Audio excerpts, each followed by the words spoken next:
Bonjour à tous et bienvenue dans cette vidéo où nous allons apprendre à faire la différence entre les deux homonymes sont et sont. Mais premièrement, c'est quoi un homonyme?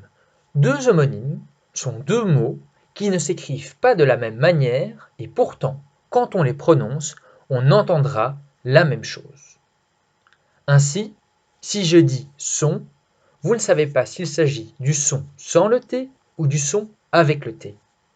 Par contre, pas facile pour trouver la bonne orthographe. C'est ce que nous allons voir aujourd'hui dans cette vidéo. Premièrement, le son sans T. Le son sans T est un déterminant. Il se place donc devant un nom commun ou devant un adjectif qui accompagne ce nom commun. Je peux remplacer ce son par un autre déterminant. Voyons quelques exemples. Il a perdu son chapeau. Comme vous pouvez le voir, le mot son ici est bien un déterminant car il se place juste avant le nom commun chapeau. On pourrait remplacer le son par ton ou par un. En effet, on pourrait très bien dire il a perdu un chapeau ou il a perdu ton chapeau. Je sais donc le remplacer par un autre déterminant, c'est donc bien le son qui est déterminant, le son qui n'a pas de T. Deuxième exemple, son papa est très grand. Là encore, le mot son se trouve devant un nom commun, le nom commun papa. Je vais donc écrire ce son sans T. Par contre, le son SONT est une forme conjuguée du verbe être. Ce son-là se conjugue avec il ou elle au pluriel ou avec un autre groupe sujet. Regardons dans les exemples. Elles sont en colère. Vous voyez bien ici que le son est en réalité une forme conjuguée du verbe être, parce qu'on pourrait dire être en colère. Et le son suit le sujet elle au pluriel. Deuxième exemple, les fleurs sont fanées.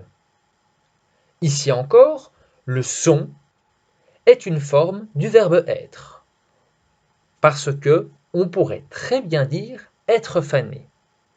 Et le son suit le sujet, les fleurs.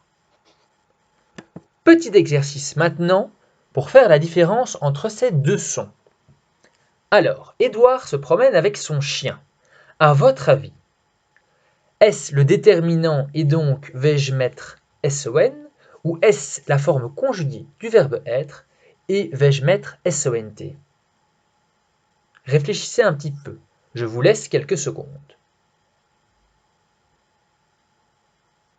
Eh bien, nous allons mettre son SON.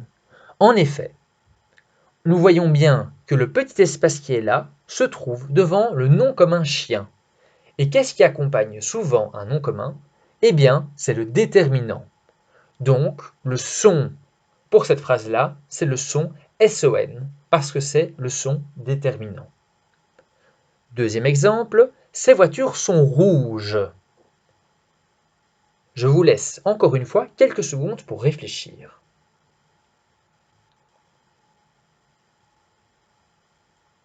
Alors, le son que l'on va écrire est le son SONT.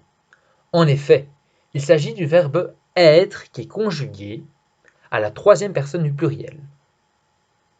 Être rouge. Donc, ces voitures sont rouges. Voilà, j'espère que vous avez compris.